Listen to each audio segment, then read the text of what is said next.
মুহূৰ্ততে মোৰ মনলৈ এটা প্ৰশ্ন আহিছে, এশত দুখন আসন লাভ কৰাৰ পিছত ভাৰতীয় জনতা পাৰ্টীক অসমৰ মানুহে এটা গুৰু দায়িত্ব দিছে। আগন্তুক সময়ত এতিয়া কোনো আৰু লোকসভাৰ নগাঁৱৰ উপ নিৰ্বাচনৰ বাহিৰে বৰ বিশেষ নিৰ্বাচনো নাই। তেনেকুৱা সময়ত কি কাৰণত হঠাৎ বাৰু ইমান গেলা কথা সোপা একাংশ ৰাজনীতিকে কৈ পৰিৱেশটো বিষাক্ত কৰিব বিচাৰিছে? মানৱীয়তাৰ স্বাৰ্থত বদৰুদ্দিন আজমল ডাঙৰীয়ে এই বানাক্ৰান্তৰ কাষত থিয় দিয়াটো কি সঁচাকৈ অপৰাধ হ'ল নেকি? মই এই প্ৰশ্নটো এইকাৰণেই কৰিছোঁ যে পীযুষ হাজৰিকা, জয়ন্ত মল্ল বৰুৱা, বিমল বৰাৰ পিছত ৰাজ্যিক বিজেপিৰ সভাপতি দিলীপ শইকীয়া ডাঙৰীয়েও কিবা এজেণ্ডা বিচাৰি পাইছে। বদৰুদ্দিন আজমল শিৱসাগৰত গৈ সাহায্য বিতৰণ কৰাৰ নেপথ্যত কিবা এটা এজেণ্ডা আছে বুলি দিলীপ শইকীয়া ডাঙৰীয়াই সংবাদ মাধ্যমৰ আগত সদৰি কৰিছে। ৰাজনীতি কৰিলে মানুহৰ মানৱীয় গুণবিলাকৰ সঁচাকৈ অপমৃত্যু ঘটে নেকি? মনুষ্যত্ব নোহোৱা হৈ যায় নেকি? এইখিনি সময়ত আচলতে এনেকুৱা কথা কোৱা উচিত আছিল নে সঁচাকৈ যিসকলে সাহায্য সামগ্ৰী বিতৰণ কৰিছিলগৈ, মানুহৰ কাষত থিয় দিছিল, তেখেতসকলক প্ৰশংসা কৰিব লাগিছিল, তেখেতসকলক ধন্যবাদ জনাব লাগিছিল, তেখেতসকলক কৃতজ্ঞতা জনাব লাগিছিল, নে তেখেতসকলক ভৰ্ৎসনা কৰিব লাগিছিল? কোনটো কৰা উচিত আছিল? সেইকাৰণেই কৈছোঁ, দৃষ্টিভংগীলৈ আচলতে মানুহৰ কিছুমান কাম কাজৰ বহিঃপ্ৰকাশ ঘটে। একে মন্ত্ৰী, একে বিধায়ক, একে সাংসদ বিশ্বজিৎ দৈমাৰীয়ে কি বুলি কৈছে?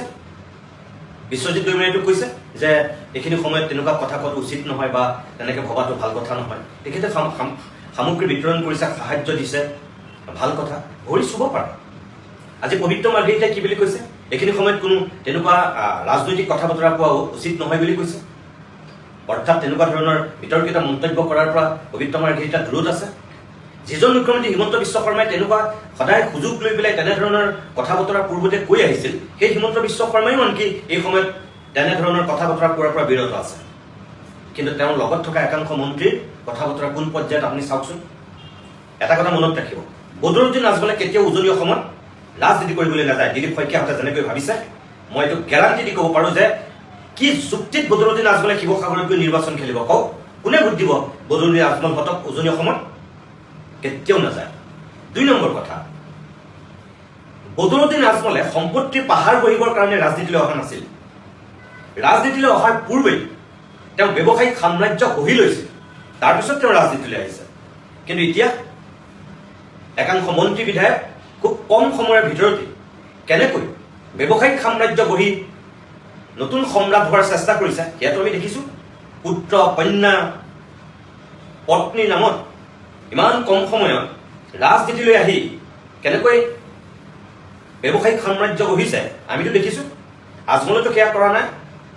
আজমলে যি কৰিছে নিজৰ শক্তি সামৰ্থ্যৰ ভিতৰত থাকি পূৰ্বতেই সেই ব্যৱসায়িক সাম্ৰাজ্য গঢ়ি লৈ ৰাজনীতিলৈ আহি এতিয়া মানুহৰ সেৱা কৰাৰ চিন্তা কৰিছে। গতিকে অনাহকতে কিছুমান কথা আপোনালোকে কৈ পানী ঘোলা নকৰিব, অসমৰ সামাজিক পৰিৱেশটো আৰু অধিক বিষাক্ত নকৰিব। আজি কেইদিনমানৰ পৰা দেখিছোঁ যে অসমৰ আকাশ বতাহ এতিয়া কেৱল কঁপি আছে হিন্দু মুছলিম ৰাজনীতিয়ে, যাৰ কাৰণে এতিয়া শিৱসাগৰবাসীয়ে অত্যন্ত দুৰ্ভোগ ভুগিবলগীয়া হৈছে।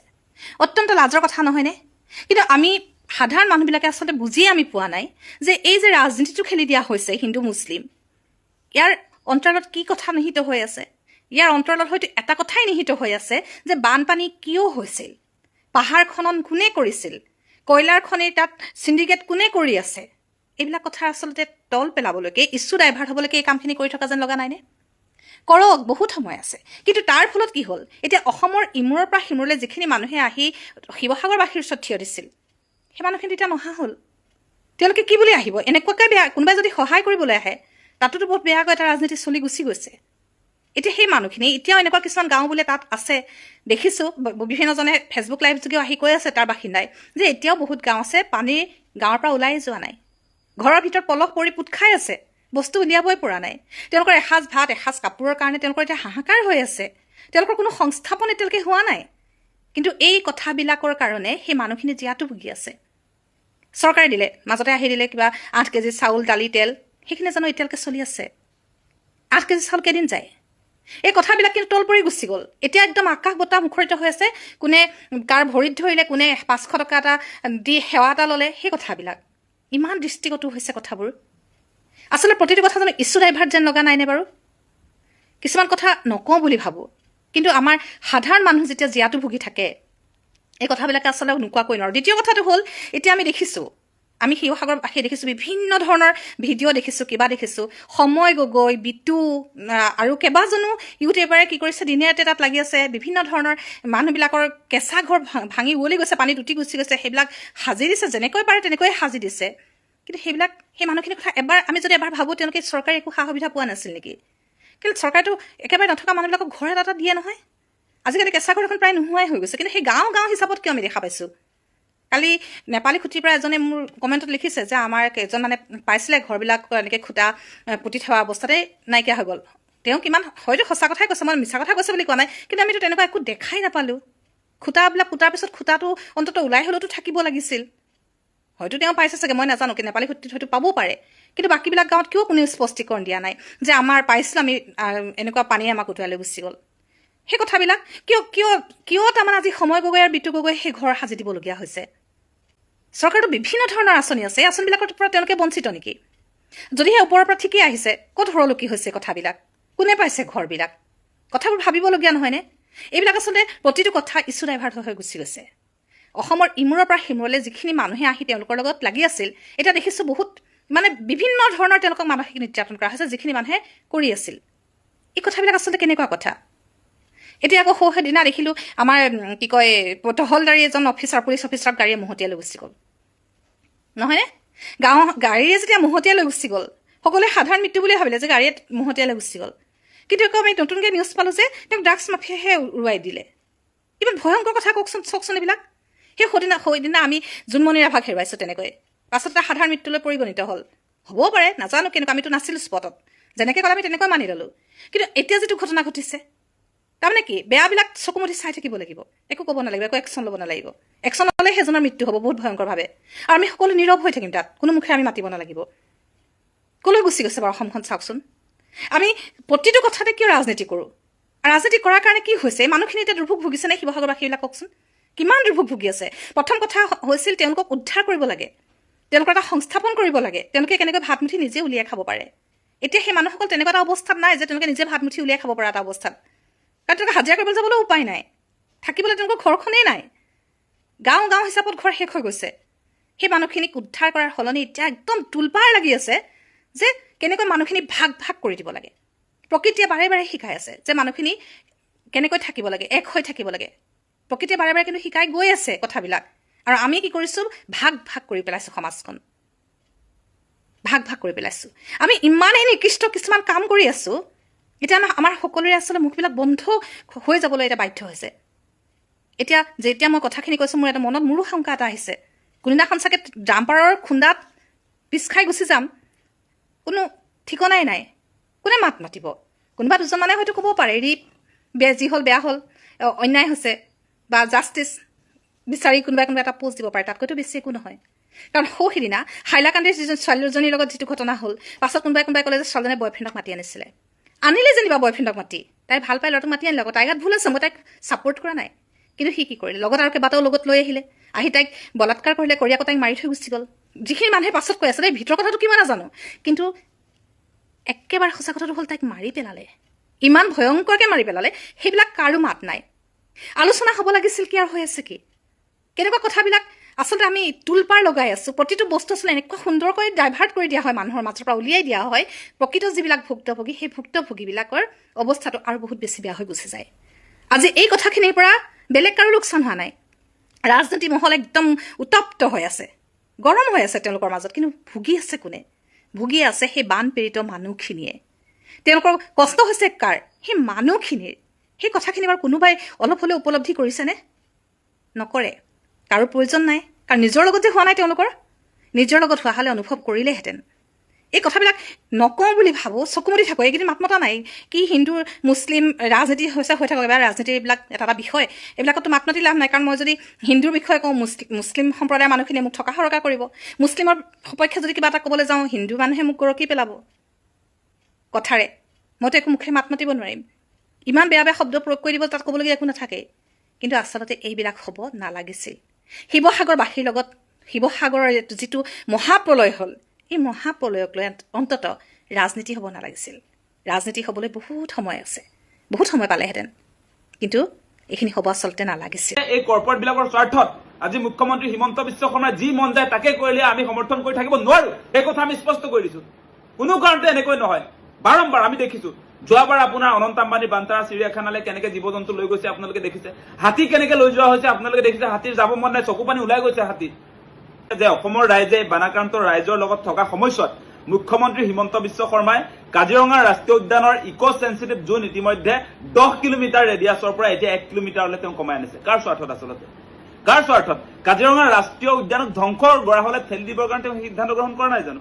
মানে কাজিৰঙা ৰাষ্ট্ৰীয় উদ্যানত এতিয়া জীৱ জন্তু আৰু থাকিব নোৱাৰে, তাত হোটেল ৰিজৰ্ট হ'ব। এতিয়া হোটেল ৰিজৰ্ট হ'ব। আপোনালোকে নিশ্চয় লক্ষ্য কৰিছে যে ইতিমধ্যে কাজিৰঙাত আপোনালোকে জানে যে কহৰা বনাঞ্চলৰ অন্তৰ্গত আপোনালোক সকলোৱে জানে এটা ইংলেপ পথাৰৰ কথাটো আপোনালোকে জানে যে ইংলেপ পথাৰত হোটেল হায়াতক 5 ষ্টাৰ হোটেল নিৰ্মাণ কৰিবৰ কাৰণে সেই আপোনাৰ চাহ জনগোষ্ঠীয় লোকৰ মাটি অধিগ্ৰহণ কৰিছে।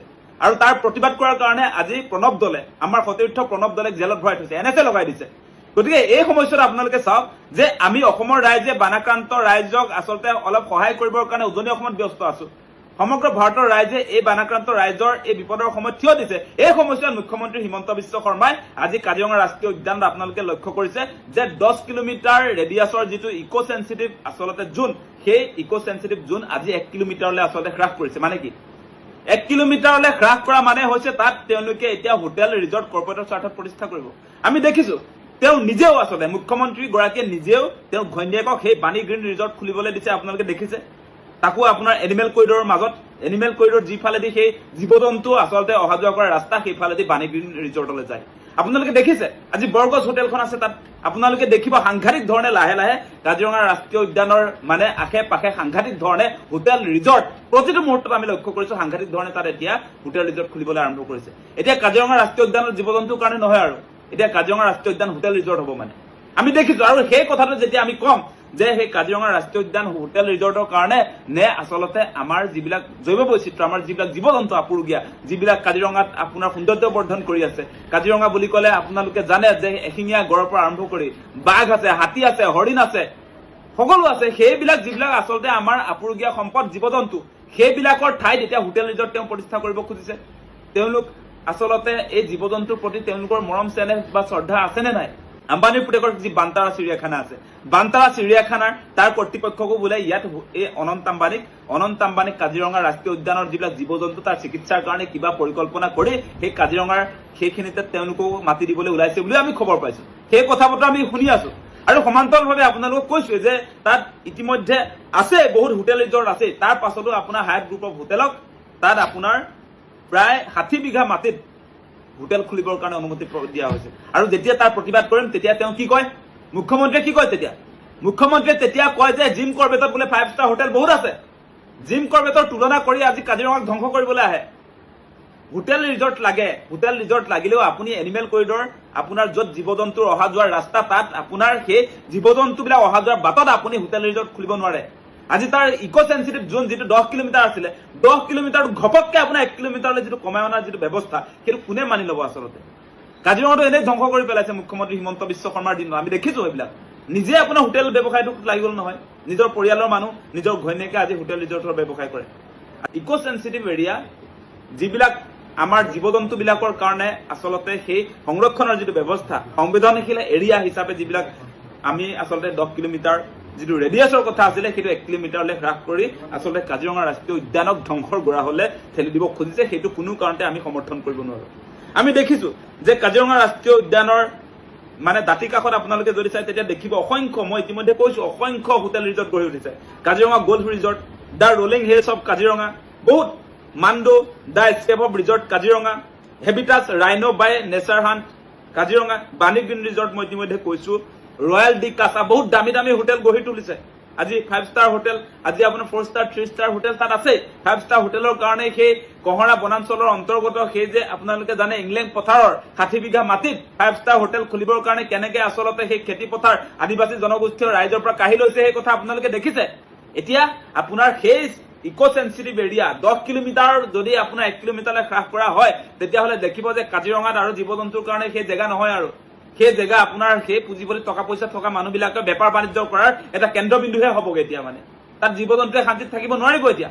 সেইবিলাকে দেখিছো অসংখ্য আপোনাৰ তেনেকুৱা ধৰণৰ হোটেল ৰিজৰ্ট গঢ়ি উঠিছে, বিভিন্ন আপোনাৰ অনুষ্ঠান প্ৰতিষ্ঠান তাত গঢ়ি উঠিছে, য'ত আচলতে আজি কাজিৰঙা ৰাষ্ট্ৰীয় উদ্যান বুলি ক'লে আমি জীৱ জন্তুৰ কথা বুজি পাওঁ। আজি এশিঙীয়া গড়ৰ কথা আমি বুজি পাওঁ, হাতীৰ কথা বুজি পাওঁ, হৰিণৰ কথা বুজি পাওঁ আৰু বাঘৰ কথা বুজি পাওঁ, আৰু সেইবিলাকৰ কোনো ধৰণৰ তাত আচলতে এতিয়া জীয়াই থকাৰ পৰিৱেশ নাথাকিব। কাৰণ তেওঁলোকৰ কাৰণে যিটো মাটি সংৰক্ষণ আছিলে সেই মাটি এতিয়া কৰ্পৰেটৰ স্বাৰ্থত 1 কিলোমিটাৰ ৰেডিয়াছ, 1 কিলোমিটাৰ ৰেডিয়াছ মানে গোটেই মাটি 9 কিলোমিটাৰ ৰেডিয়াছ মাটি লৈ ল'ব কৰ্পৰেটৰ স্বাৰ্থত। তেতিয়া কেনেকে জীয়াই থাকিব জীৱ জন্তুবিলাক? কি সিদ্ধান্ত গ্ৰহণ কৰিছে আজি মুখ্যমন্ত্ৰী হিমন্ত বিশ্ব শৰ্মাই? আমি অসমৰ ৰাইজে বানাক্ৰান্ত ৰাইজৰ লগত বিপদৰ সময়ত থিয় হোৱাৰ সময়তে এই সিদ্ধান্ত গ্ৰহণ কৰিছে, আপোনালোকে দেখিছে। গতিকে ইয়াৰ বিৰুদ্ধে আমি প্ৰতিবাদ কৰিব লাগিব। আমি কাজিৰঙা ৰাষ্ট্ৰীয় উদ্যানক জীয়াই ৰাখিব লাগিব। আমি কোনো কাৰণতে এই কৰ্পৰেটবিলাকৰ স্বাৰ্থত আজি মুখ্যমন্ত্ৰী হিমন্ত বিশ্ব শৰ্মাই যি মন যায় তাকে কৰিলে আমি সমৰ্থন কৰি থাকিব নোৱাৰো, এই কথা আমি স্পষ্ট কৰি দিছো। কোনো কাৰণতে এনেকৈ নহয়।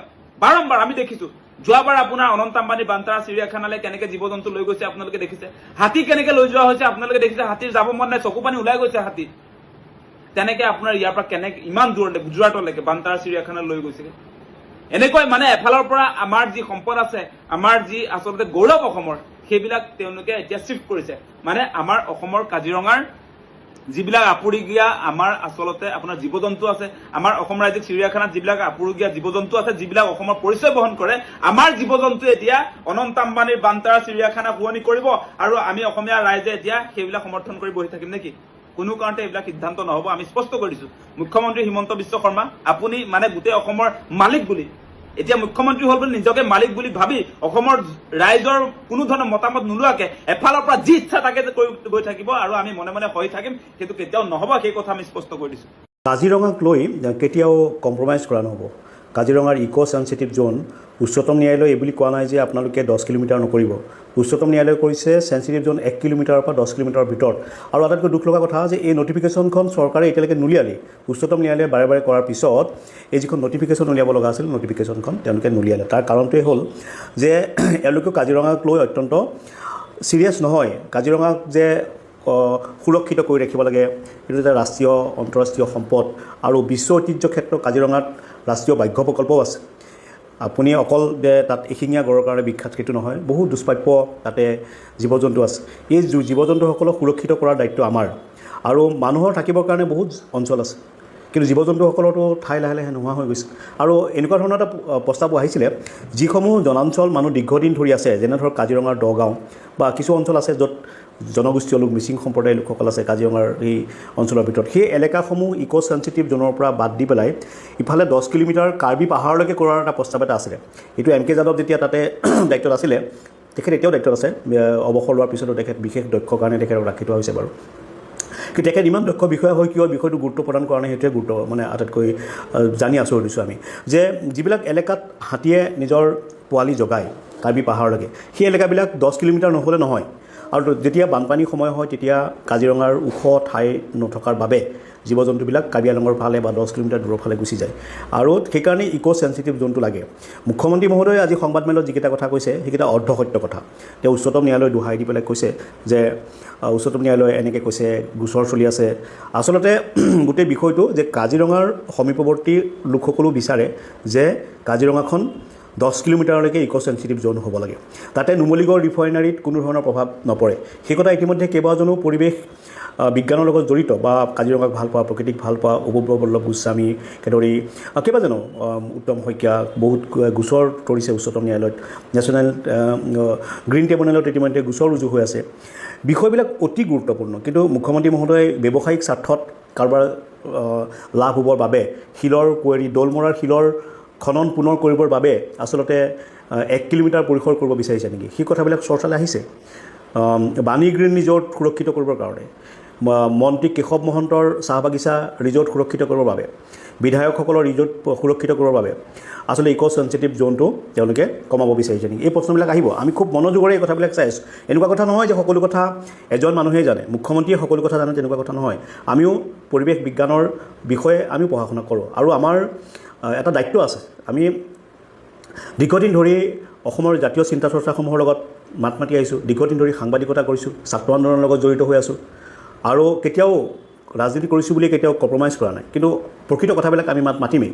আমাৰ ইয়াত কাজিৰঙা 10 কিলোমিটাৰলৈকে যদি ইক' চেঞ্চিটিভ জোন হয়, তেনেকুৱা এটা প্ৰস্তাৱ আছিলে। এইটো এখেতে জানিব এম কে যাদৱে যে কোনবিলাক এৰিয়াক বাদ দি পেলাই 10 কিলোমিটাৰলৈকে কোনবিলাক পৰিসৰ লোৱা হয় আৰু খুব দুখ লগা কথাটো হৈছে যে ইক' চেঞ্চিটিভ জ'ন এতিয়ালৈকে কৰা হোৱা নাই কিয় আটাইতকৈ দুখ লগা কথা সেইটোৱেই যে ৱাইল্ড লাইফ যিখন ব'ৰ্ড অসমত গঠন কৰিব লগা হৈছে এইখন ইতিমধ্যে কিছুদিন পূৰ্বে গঠন কৰিছে মুখ্যমন্ত্ৰী হিমন্ত বিশ্ব শৰ্মা তাৰ চেয়াৰমেন হৈছে জয়ন্ত মল্ল বৰুৱা পৰিৱেশ মন্ত্ৰী তেওঁ ভাইচ চেয়াৰমেন হৈছে আৰু কিছু লোকক কেইবাজনো বিধায়ক যেনে ঋষিৰাজ হাজৰিকা ভিক্টৰ কুমাৰ দাস মিলন দাস এই বিধায়কসকলক তাৰে সদস্য কৰা হৈছে আৰু কেইজন বিশিষ্ট ব্যক্তি যেনে তুলিৰাম ৰংহাং দেবিলাল গলিচা পদ্ম হাজৰিকা জেমছ বসুমতাৰী এখেতসকলকো তাতে সদস্য কৰি ৰাখিছে এটা অৱশ্যে তেওঁ ভাল মানুহৰ দুজন মানুহৰ নামো মই দেখিছোঁ পূৰ্ণিমা দেৱী বৰ্মন তেওঁ বিশিষ্ট পক্ষী সংৰক্ষণবিদ তেখেতৰ নাম আছে কৌশিক বৰুৱাৰ নাম আছে যি নহওক এই ব'ৰ্ডখনে যিখন ৱাইল্ড লাইফ ব'ৰ্ড এই ব'ৰ্ডখনে এই বিষয়টো অনুমোদন জনাব লাগিব অনুমোদন যোৱাৰ পিছত ৰাষ্ট্ৰীয় ৱাইল্ড লাইফ ব'ৰ্ডলৈ যাব য'ত প্ৰধানমন্ত্ৰী নিজেই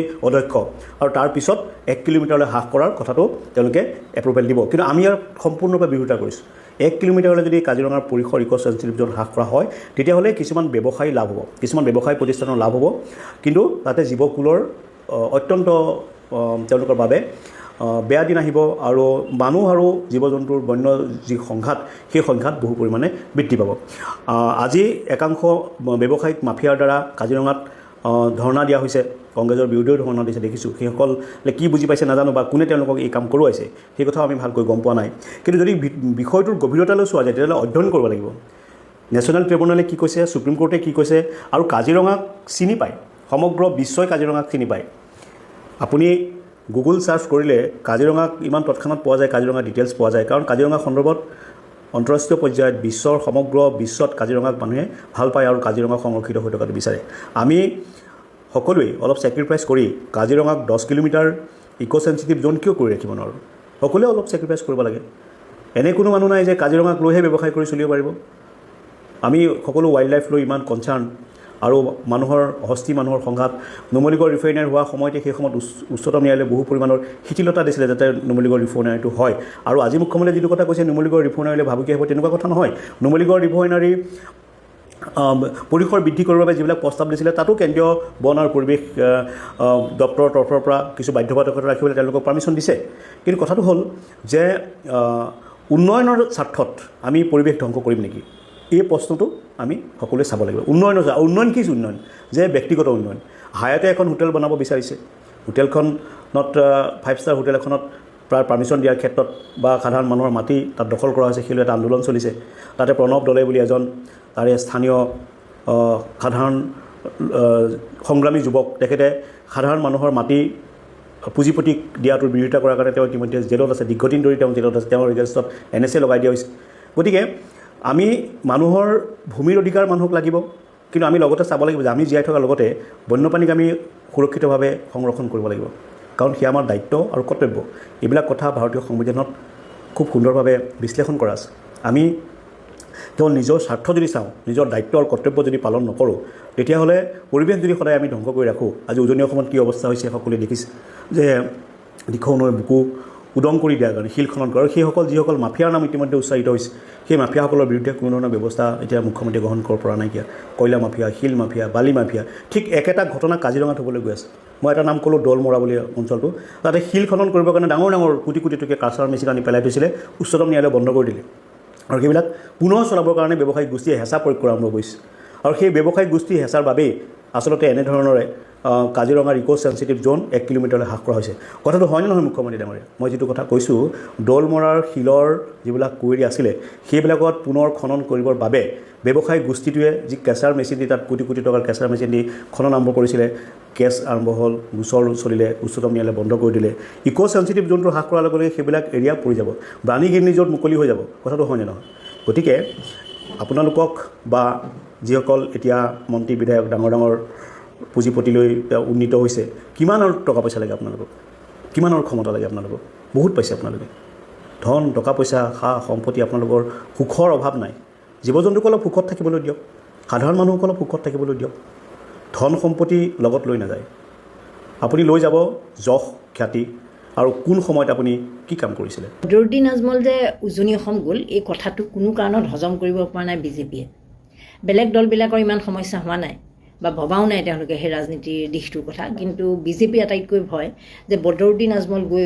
একেবাৰে তেওঁলোকৰ ঘাটি পালেগৈ। ঘাটি মানে এই কাৰণেই কৈছোঁ যে ইমান দিন আজমলক লৈ বিজেপিয়ে ৰাজনীতি কৰি আছিল। আজমল তেওঁলোকৰ বন্ধু, কিন্তু বন্ধু হ'লেও আজমলক ভয় দেখুৱাই তেওঁলোকে উজনিত আসনবোৰ লৈ আছিল।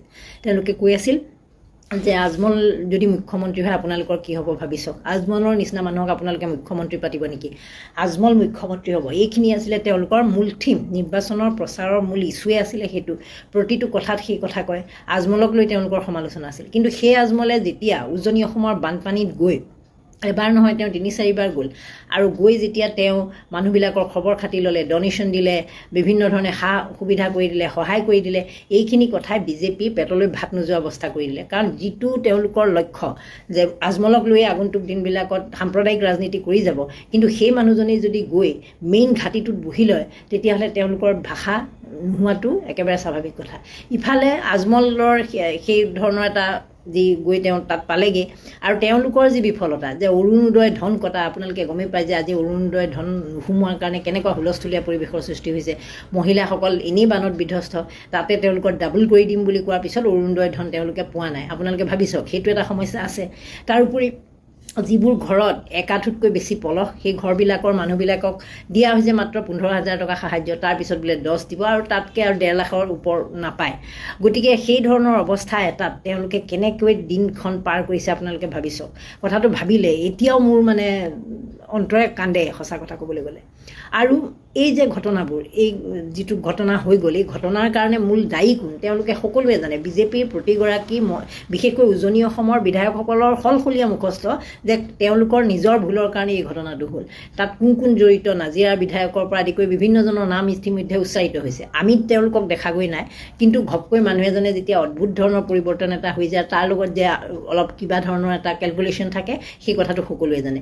আজি শৃংখল চলিহায়ো সেই কথাটো কৈছে যে এজন মানুহ উজনি অসমৰ MLA আছিল, মন্ত্ৰী হ'ল, মন্ত্ৰী হোৱাৰ লগে লগে তেওঁ কেনেকৈ ইমান দামী গাড়ী পালে। এনেকুৱা ধৰণৰ এই প্ৰশ্নবিলাক যেতিয়া উত্থাপিত হৈছে, সময়মতে যেতিয়া তেওঁলোকে সাহাৰ্য দিব পৰা নাই, জনতাইহে যেতিয়া তেওঁলোকক উদ্ধাৰ কৰিব লগা হৈছে জনসাধাৰণক, গতিকে মানুহবোৰ খুব ক্ষোভিত হৈ পৰিছে। এই ক্ষোভিত হোৱাৰ কাৰণে বিজেপি এক প্ৰকাৰ হতাশগ্ৰস্ততাত ভুগিছে, ভাগি পৰিছে। বিমল বৰাৰ কাৰ্যপন্থা আপোনালোকে গমেই পাইছে। সকলোখিনি স্কুলবিলাক খোলা দিছে যদিও সেই স্কুলবিলাকত পঢ়াৰ কোনো পৰিৱেশ নাই। কোনোবাই হয়তো তালৈ গৈ কাৰেণ্টত লাগিও মৰিব পাৰে। স্কুলবিলাকলৈ যাবলৈ ল'ৰা ছোৱালীবিলাক যিবোৰে ঘৰৰ পৰা যাব, তেওঁলোকৰ ঘৰৰ পৰিৱেশ নাই। কেনেকৈ তেওঁলোকে যাব? পঢ়া শুনাৰ কাৰণে তেওঁলোকক এটা বিকল্প এটা ব্যৱস্থা তেওঁলোকৰ কাৰণে কৰিব লাগিব। যিসকল চূড়ান্ত বৰ্ষৰ ল'ৰা ছোৱালী, তেওঁলোকৰ কাৰণে বেলেগ এটা ব্যৱস্থা কৰিব লাগিব। সেই ধৰণে কৰি তেওঁলোকে বিকল্প চিন্তা কৰিব লাগিব। কিন্তু আঁঠু কঁকাললৈকে য'ত পলস পৰি অৱস্থা নাইকিয়া হৈ আছে, সেইবোৰ ল'ৰা ছোৱালীক জোৰ জবৰদস্তি স্কুলৰ ডেট এটা খোলা দি পেলাই যাবলৈ ক'লেই নহ'ব। তেওঁলোকৰ প্ৰেক্টিকেল যিবোৰ সমস্যা, সেই সমস্যাবোৰ কিমান চিন্তা কৰিছে। এই সময়ত যেতিয়া আজমল আকৌ গৈ যেতিয়া তেওঁ পুনৰবাৰ, এবাৰ দুবাৰ নহয়, মই ইতিমধ্যে গৈছোঁ, প্ৰথম তেওঁ সাহাৰ্য লৈ গ'ল, কোটি কোটি টকাৰ সাহাৰ্য দিলে। আকৌ তেওঁ যেতিয়া গৈ পালে, এতিয়া এওঁলোকৰ আকৌ মানে পিৰপিৰণি উঠিছে যে এইটো বাৰে বাৰে কিয় গৈ আছে। যে বাৰে বাৰে যে গৈ আছে, বাৰে বাৰে যোৱা এটা ভিডিঅ' আপোনালোকে দেখিছে চাগে, ভিডিঅ'টো ভাইৰেল হৈছে যে মহিলাসকলক বোলে আজমলক সেৱা কৰিবলৈ বাধ্য কৰোৱা হৈছে। এতিয়া মই আপোনালোকক এটা কথা কওঁ, মহিলাসকলক আজমলক সেৱা কৰিবলৈ বাধ্য কৰোৱা হৈছে নে মহিলাসকলে নিজে আজমলক সেৱা কৰিছে, সেইটো আটাইতকৈ ডাঙৰ কথা। দুজনমান মন্ত্ৰী বোলে চকু একেবাৰে দেখি গৈছে, কান্দি তৎ পোৱা নাই, চকু পানী ওলাইছে যে আমাৰ জয়মতী মূলাগাভৰু দেশৰ মহিলাই আজমলৰ নিচিনা মানুহ এজনক সেৱা কৰিব লগা হ'ল। এতিয়া আজমলৰ নিচিনা মানুহ এজনক বুলি কৈছে দেই। আজমল ভাৰতৰ ভিতৰত অন্যতম এগৰাকী ধনী ব্যক্তি। আজমলৰ নাই কিমান কোটি টকা। অসমত এইবাৰ নিৰ্বাচনত প্ৰতিদ্বন্দ্বিতা কৰা মানুহবিলাকৰ যদি আপুনি সম্পত্তিৰ তালিকালৈ চাই, আটাইতকৈ সম্পদশালী ব্যক্তিজন হ'ল আজমল। গতিকে সেই আজমলে তেওঁলোকক কিবা এটা সহায় কৰিছে, তাত তেওঁলোকে গ্ৰেটফুলনেছ বুলি যিটো আমি কওঁ, অসমীয়া মানুহে যিটো আমি কোনোবাই গামোচা এখন পিন্ধালে আমি নমস্কাৰ যিটো কৰোঁ, তেওঁ বহি আছে মানুহজন। গতিকে সেই মহিলাসকলৰ কোনোবা এগৰাকীয়ে হয়তো, মই ভাবোঁ মোৰ ধাৰণাত, কোনোবা এগৰাকীয়ে হয়তো সেই কথাটো যে 500 দিছে বা 1000 দিছে, এই বিপদৰ সময়ত, বিপদত পৰা মানুহৰ কাৰণে খেৰ কুটাডালো বহুত এটা মানে ডাঙৰ সম্পদ। গতিকে তেওঁলোকে সেই পৰিৱেশত গৈ যেতিয়া আজমলে কিবা এটা তেওঁলোকক দিছে, ইয়াৰ আগতেও চাগে কিবা দিছে বা যিয়ে নহওক, সেই সময়ত যেতিয়া তেনেধৰণে দিছে, এজন বৃদ্ধ মানুহ, আজমলটো ডেকা ল'ৰা নহয় যে 30-35 বছৰীয়া ডেকা ল'ৰা, গতিকে এই বৃদ্ধ মহিলাগৰাকীয়ে কিয়নো সেৱা কৰিব। যিবোৰ মহিলাই তাত দেখিছোঁ ভিডিঅ'টোত, তাত খুব বহুত বৃদ্ধা মহিলা নাই, সৰু কম বয়সীয়া মানুহে আছে গতিকে তেওঁলোকে পিতৃসমৰ এজন ব্যক্তিৰ সহায় পাইছে সেই কৃতাৰ্থ হৈ আচলতে তেওঁলোকে সেৱা কৰিছে কথাটো যদি তেনেকৈ চাওঁ আমি তেনেকৈও চাব পাৰোঁ যে তেওঁলোকে সেই কৃতাৰ্থ যিটো গ্ৰেটফুলনেছ যেনেকৈ মুখ্যমন্ত্ৰীক মানুহে দেখোন য'তে ত'তে পালে সেৱা কৰা আমি দেখোঁ বহুত বৃদ্ধ মানুহে মুখ্যমন্ত্ৰীক সেৱা কৰা দেখোঁ সেইটো কেনেকুৱা কথা মুখ্যমন্ত্ৰীটো ইমান বয়সস্থ আজমলতকৈতো তেওঁ বহুত সৰু গতিকে মুখ্যমন্ত্ৰীক সেৱা কৰে বেলেগ মন্ত্ৰীবিলাকক আমি সেৱা কৰা দেখোঁ এই অশোক সিংহলৰ নিচিনা মানুহক সেৱা কৰা দেখোঁ কাক আমি সেৱা কৰা দেখা নাই ভিডিঅ'বিলাকত প্ৰায় দেখোঁ আৰু বহুতবোৰ মানুহৰ এইটো অভ্যাস আদত বুলি যে কয় অভ্যাসো বুলি ক'ব পাৰি যে অকণমান ক্ষমতাশালী মানুহ দেখিলে সেৱা কৰাটো যেতিয়া এজনে কিবা এটা সাহায্য আগবঢ়াই আছে তেওঁৰ ওচৰলৈ যেতিয়া মানুহ এগৰাকী গৈ সেৱা কৰি দিলে পিছৰ মহিলাসকলে ভাবি লৈছে যে এইটো এটা মানে ছিষ্টেমেই সেই ছিষ্টেমটো মানে যে সেৱা কৰিব লাগে তেনেধৰণে চলি আছে আৰু আজমল যিহেতু ধৰ্মৰ লগত অকণমান ৰিলেটেড মানুহজন ইছলাম ধৰ্মাৱলম্বী মানুহ হ'লেও তেওঁ যিহেতু মূল আনা গতিকে সেই ধৰণৰ মূল আনা তেওঁলোকৰ ধৰ্মত আমাৰ নিচিনাকৈ সেৱা নকৰে কিন্তু তেওঁৰ প্ৰতি এটা শ্ৰদ্ধা যে আছে সেই কথাটো একেবাৰে নিশ্চিত গতিকে সেই মানুহজনক তেনেধৰণে সেৱা কৰোঁতে মই ভাবোঁ পৃথিৱীখন একো ওলট পালট হৈ যাব লগা ঘটনা নহয় যিটোৰ কাৰণে বিজেপি মন্ত্ৰীয়েকে চকু পানীয়ে বাট নেদেখা এটা অৱস্থা হ'ব লগা তাতকৈ তেওঁলোকৰ চকু পানীয়ে বাট নেদেখা হ'ব লাগিছিল যে উজনি অসমৰ ইমান সম্ভ্ৰান্ত জেগাডোখৰ ইমান সম্পদশালী জেগাবোৰ গোটেইখিনি একদম আপোনালোকে নাজিৰা সোণাৰী যিয়ে কওক চৰাইদেউ এই সকলোবোৰ জেগা ইমান সম্পদশালী গছে গছনিয়ে ভৰালে নদন বদন বুলি যিটো কোৱা হয় সেই নদন বদন জেগাবোৰ তেওঁলোকৰ মানুহৰ এই সম্পত্তিৰ টকা পইচাৰ খকৰ কাৰণে যে হেৰুৱাব লগা হ'ল সেই মানুহবিলাক যে আজি পথৰ ভিখাৰী হ'ল আজমলৰ নিচিনা মানুহৰ ওচৰত যে 500 টকাৰ কাৰণে সেৱা কৰিব লগা হ'ল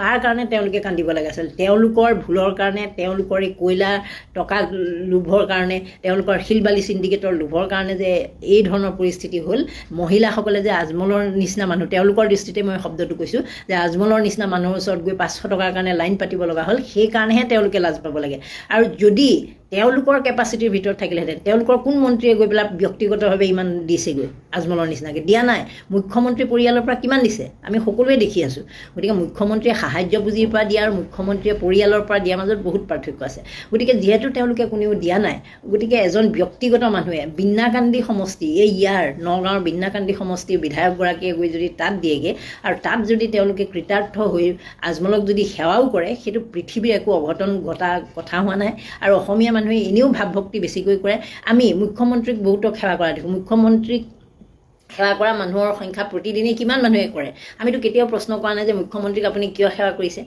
মুখ্যমন্ত্ৰীকতো সেৱা কৰা মতা মানুহ দেখিছোঁ মাইকী মানুহ দেখিছোঁ বয়সস্থ মানুহ দেখিছোঁ বহুত দেখিছোঁ গতিকে সেই যদি প্ৰশ্নটো মুখ্যমন্ত্ৰীৰ ক্ষেত্ৰত হোৱা নাই আজমল কি ইছলাম ধৰ্মাৱলম্বী হোৱাৰ কাৰণে সেই কথাটো কোৱা হৈছে নেকি এই হিন্দু মুছলমানৰ ৰাজনীতি ইতিমধ্যে উজনিত শেষ হৈছে উজনিৰ মানুহে এই কথা আৰু নুশুনে শৃংখল চলিহা যি এসময়ত দপদপাই আছিল আজমলৰ নাম নুশুনে আৰু বাকীকেইটা যিকেইটা লিডাৰ সেইকেইটাই আজমলৰ নাম নুশুনে সিহঁতৰ মুখো এতিয়া বন্ধ সিহঁতে নিজেই চেলেং চাদৰ পিন্ধাব লগা অৱস্থা হ'ল যে যি অৱস্থা হ'ল যি দুৰ্ভিক্ষ পীড়িত অৱস্থালৈ তেওঁলোক গুচি গ'ল যে এতিয়া আৰু সেই দপদপনি ফিতাহি উজনিলৈ মিয়া নাহক আজমলক খেদিম এই ধৰণৰ কথা ক'বলৈ তেওঁলোকৰ নাই কাৰণ মিয়াতকৈ তেওঁলোকৰ অৱস্থা এতিয়া বেয়া গতিকে সেইকাৰণে তেওঁলোকে আত্মসমৰ্পণ কৰাৰ দৰে হৈছে কিন্তু মই বিচৰা নাই যে মিয়াই আগ্ৰাস অঞ্চলক উজনি অসমত এই সুবিধাতে গৈ একেবাৰে মিয়াবিলাকে পেলৌকে তাত থাকক সেই কথাটো মই বিচৰা নাই আৰু মই নিবিচাৰোঁ মই ব্যক্তিগতভাৱেও নিবিচাৰোঁ তেওঁলোকে তেওঁলোকৰ জেগাত য'ত থাকিব লাগে ত'ত থাকক আমাৰ মানুহবিলাক য'ত থাকিব লাগে তাত থাকক সেই হিচাপে সম্পদৰ ডেভেলপ কৰক উন্নয়ন কৰক কিন্তু এই বিষয়টো লৈ চৰ্চা কৰি থকাটো আজমলক সেৱা কৰাটোৱে একেবাৰে পৃথিৱীৰ আটাইতকৈ চৰ্চিত বিষয় হোৱাটো আজি কেৱল সেইটোৱে ভিডিঅ' প্ৰকাশ পোৱাটো একেবাৰে আচলতে অগ্ৰহণীয় কাৰণ মই ইতিমধ্যে কৈছোঁ সেইটো আজমল নহয় কোনোবা এজন সত্ৰাধিকাৰসকল যে যায় তেওঁলোকক দেখোন একেবাৰে ভৰি ধোৱা পানী দি পেলাই মানুহে হেৰি কৰে গামোচা পাৰি দেখোন সেই গামোচাখন দেখোন ট্ৰাংকত গডৰেজত ভৰাই থয় এই যে আৰু এজন যে এইফালে আছে নলবাৰী ফালৰ এই গুৰুজন তেওঁ যেতিয়া যায় তেওঁকো দেখোন তেনেকুৱাকৈ কৰে তেওঁকো দেখোন সেৱাকাৰীত্বত নাপায় গতিকে আজমল তেনেকুৱা মানুহ নহ'ব পাৰে কিন্তু তেওঁলোকৰ যি ইছলাম ধৰ্মাৱলম্বী মানুহ হিচাপে তেওঁ এগৰাকী ধৰ্মৰ লগত জড়িত ব্যক্তি আধ্যাত্মিক তেওঁ যিহেতু বিষয়বোৰ চৰ্চা কৰে বা তেনেকুৱা ধৰণৰ গতিকে বয়সস্থ মানুহ এজনক মহিলাই সন্মান কৰিছে বা পুৰুষে কোনোবাই সন্মান কৰিছে তাত ইমান চৰ্চা কৰিব লগা বিষয় নহয় তাতকৈ আপোনালোকে এই কয়লা মাফিয়াৰ কাৰবাৰবোৰ বন্ধ কৰক আপোনালোকৰ লগৰ যিকেইটা বিধায়ককেইটা তেজপুৰীয়া বিধায়ককেইটাক এই ব্যৱসায় বন্ধ কৰিবলৈ কওক নিজৰতো তেওঁলোকৰ একো লোকচান নহ'ল লোকচান হ'ল আমাৰ সাধাৰণ মানুহবিলাকৰ। আপোনাৰ মোৰ সম্বন্ধীয় লোকবিলাক আজি কি বিপদত আছে আপোনালোকে চিন্তা কৰক। আজি প্ৰতিদিনত হেডলাইন দিছে যে উজনি অসমৰ কৃষকসকল এইবাৰ দুৰ্ভিক্ষত পৰিব। সেইবোৰ হেডলাইন দেখি তেওঁলোকৰ চকু পানী নোলায়, সেইবোৰত তেওঁলোকৰ বুকু নকপে। তেওঁলোকৰ বুকু কপে আজমলক কোনোবা অসমীয়া মানুহে মহিলাই সেৱা কৰিলে। কিমান অসমীয়া মহিলাক তেওঁলোকে কি কৰিবলৈ বাধ্য কৰাইছে। ঘৰত উৰণিৰ তলত থকা মহিলাক নি নোচোৱাই দেই টিকা পতা ৰ'দত তেওঁলোকে লৈ 1250 টকাৰ কাৰণে গোটেই জিলাই মিটিং মাৰি ঘূৰাই। সেইবিলাক তেওঁলোকৰ সন্মানহানি নহয়, সেইবোৰ আত্মসন্মানত মহিলাৰ নালাগে। পইচা নিদিওঁ বুলি কৈ ভয় খুৱায়, সেয়া তেওঁলোকৰ আত্মসন্মান নহয়। তোমালোকৰ যদি ইমান মহিলা উন্নয়ন, মহিলা সবলীকৰণৰ কথা আছে, তেওঁলোকৰ বেংকত ক্ৰেডিট কৰি নিদিয়া কিয়? সেইটো নকৰা, কিন্তু তেওঁলোকক একেবাৰে হেৰি হিচাপে মানে কি কয় কাম কৰা মানুহ হিচাপে তোমালোকে ট্ৰিট কৰা, তাৰপিছত আৰু লোকক সমালোচনা কৰিবলৈ হা। আজি আপোনালোকে গমেই পাইছে, অলপতে কেবিনেট বৈঠক হৈ গ'ল। এতিয়া কাজিৰঙাত কিবা হোটেল খোলাৰ কথা ক'লে, জাগিৰোডত হোটেল খোলাৰ কথা ক'লে, আগৰ পেপাৰ মিলৰ জেগাত। এই কাজিৰঙাত হোটেল খুলিবলৈকে আচলতে ইক' চেঞ্চিটিভ জোনটো নাইকিয়া কৰিব খুজিছে। আৰু কাজিৰঙাত যে ইক' চেঞ্চিটিভ জোন 1 কিলোমিটাৰৰ ভিতৰত কৰিব খুজিছে, ই আকৌ কালৈ দুৰ্যোগ কঢ়িয়াই আনিব জানেনে? এইটো উজনি অসমটো শেষ হ'ল, এইবাৰ গোলাঘাট লক্ষ্য, এইবাৰ গোলাঘাট, কাৰ্বি আংলং, নগাঁও, এই 3খন জিলা এইবাৰ প্ৰধান লক্ষ্য শেষ হৈ যাব। বোকাখাত চুকাখাত এইবাৰ শেষ। কাৰণ তাত যেতিয়াই পঞ্চতাৰকাযুক্ত হোটেল বনাব, 1 কিলোমিটাৰ ৰেডিয়াছৰ ভিতৰত যেতিয়া বাকীবোৰ চবেই অপেনলি বনাব পাৰিব, তাৰপিছত আপোনালোকৰ অৱস্থা কেনেকুৱা হয় আপোনালোকে নিজেই চকুৰ পানীৰে বাট নেদেখা হ'ব। কান্দি ভাত খাব লাগিব। মই এয়াই ক'লোঁ, যিহেতু সেই ঘটনাটো তাত যিটো হ'ল, একেটা ঘটনা এইবাৰ কাৰ্বি আংলং, নগাঁও আৰু এই বোকাখাটৰ পৰা আদি কৰি এইখিনি যিখিনি মানুহ, আমনি চামনি, কলিয়াবৰ, জখলাবন্ধা, এইখিনি যিখিনি মানুহ, এইখিনি এইবাৰ শেষ। কাৰণ কেলৈ তাত যেতিয়া ডেভেলপমেণ্টৰ কাম ল'ব নহয়, আপোনালোকে বৰষুণ এজাক দিলেই কঁকাললৈকে পানী। গুৱাহাটীত যিটো হৈ আছে সেয়াই জাকজমকীয়া ডেভেলপমেণ্ট হ'ব, কিন্তু বাকী আপোনালোকে নাভাবিব। 5 ষ্টাৰ হোটেল হ'লে আপোনালোকৰ ব্যৱসায় উন্নতি নহয়। 5 ষ্টাৰ হোটেলত আমাৰ কাষতে নভোটেল আছে, আপোনাৰ তাজ ভিভান্তা আছে, এইবোৰ ডাঙৰ হোটেল আছে। এইবোৰ মানুহৰ কাৰণে, এই হোটেলবিলাকৰ কাৰণে কিন্তু কাষৰ দোকানীজনৰ, পাণ দোকানীজনৰ একো লাভ হোৱা নাই, বা কাষৰ হোটেলখনৰ লাভ হোৱা নাই। সেইটো কথা মনত ৰাখিব। কেতিয়াবা কোনোবা ড্ৰাইভাৰ এজন দুজনে যদি খাইছে, তেওঁলোকক থ'বলৈ অহা, VIP থ'বলৈ অহা, বাকী একো পৰিৱৰ্তন নহয়। কিন্তু ওচৰৰ গোটেই পানী দুনি শুহি লয়। মানে আপোনাৰ যিহেতু ডাঙৰ বৰিং কৰে, গোটেই আপোনালোকৰ কুঁৱা বা টিউবৱেল যি ব্যৱস্থা আছে সেইবোৰ শুহি ল'ব। মুঠতে বিভিন্ন ধৰণৰ সমস্যাত পৰিব। এইবাৰ লক্ষ্য এনেধৰণে লক্ষ্যবোৰ বাঢ়ি গৈ আছে। সেইবিলাক বিষয়ে চৰ্চা হ'ব লাগে। আজমলক কোনে সেৱা কৰিলে, আৰু আজমল মিয়াক গৈ কোনে সেৱা কৰিলে, আজি কিয় শৃংখল চলিহাইটো সেইটো কোৱা নাই? শৃংখল চলিহাৰ মাকে দেখোন আজমলক গামোচা পিন্ধুৱাই দেখিলোঁ। তেওঁলোকেহে হুলস্থুল কৰিব লাগিছিল। তোমালোকে ইয়াৰ পৰা তালফাল লগাই কিয় মৰিছে? আৰু তোমালোকৰ ৰাজনীতিৰ ভাতটো মৰি গ'ল কাৰণে। নমস্কাৰ।